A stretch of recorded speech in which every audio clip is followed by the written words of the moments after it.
এডাল headphone, online game আৰু এখন চলন্ত ৰেল। কাণত হেডফোন লগাই গেম খেলি খেলি ৰেল লাইন পাৰ হওঁতেই আহি গ'ল মৃত্যু। এইটো হেডফোন, এইটো লগোৱা আছিলে, এইটো মোবাইল। হোজাইত হেডফোনৰ বাবেই মৃত্যু দুই যুৱকৰ। সময় তেতিয়া বুধবাৰৰ পুৱা 8:30 বাজিছিল। স্থান হোজাইৰ FCIৰ সমীপৰ ৰেলৰ আলি।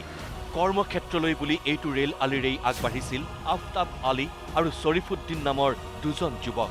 কিন্তু ৰেল লাইনেৰে খোজকাঢ়ি অতি অসাৱধানতাৰে পাৰ হোৱা যুৱক দুজনে কাণত লগাই লৈছিল হেডফোন। মোবাইলত হেডফোন লগাই তেওঁলোক গৈ আছিল পূব দিশলৈ।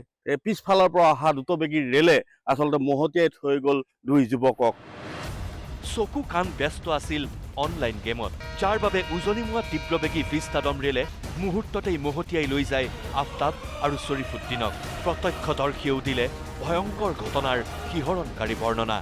দুটা ল'ৰা মানে সিহঁত কামত গৈ আছিল আৰু পিছফালৰ পৰা খুব মানে পিকআপত গাড়ী আহি আছে। সিহঁতে মানে একদমেই গম পোৱা নাই, বেছ ট্ৰেইনৰ তলত ঢুকি গ'ল।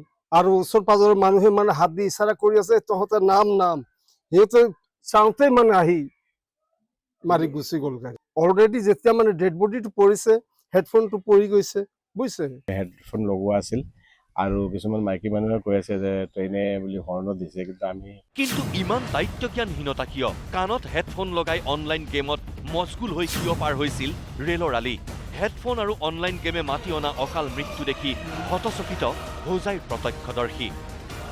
মানুহে কৈ আছে হেডফোন লগোৱা আছিলে, মানে আমি ডেটটো দেখিছোঁ আৰু মোবাইলটো ওচৰত পৰি আছিলে, হেডফোনৰ ৱায়াৰ এটা পৰি আছিলে আৰু মানুহ চিঞৰি আছিলে। পিছফালৰ পৰা এনেকৈ চাবলৈ গৈছে আৰু লাগিলে বহুত স্পীডত আছিলে ট্ৰেইনটো।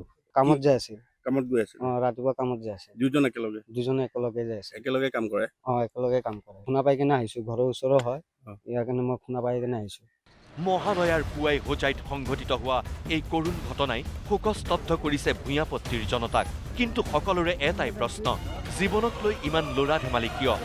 গুৰু গোসাঁই নামানি একাংশই বিচাৰে জীৱনৰ শ্বৰ্টকাট।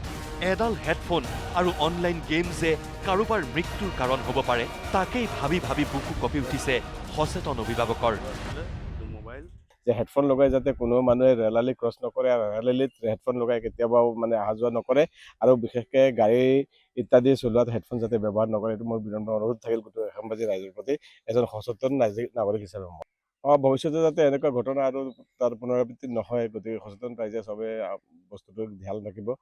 গতিকে আপুনিও প্ৰতি মুহূৰ্ততে হওক সাৱধান, কাৰণ এনেবোৰ অসাৱধানতাই আপোনাৰ জীৱনলৈ মাতি আনিব পাৰে অবাঞ্ছিত মৃত্যু। কেমেৰা পাৰ্চন বাবাইৰ সৈতে হোজাইৰ পৰা লিতুমণি নাথ, নিউজ লাইভ।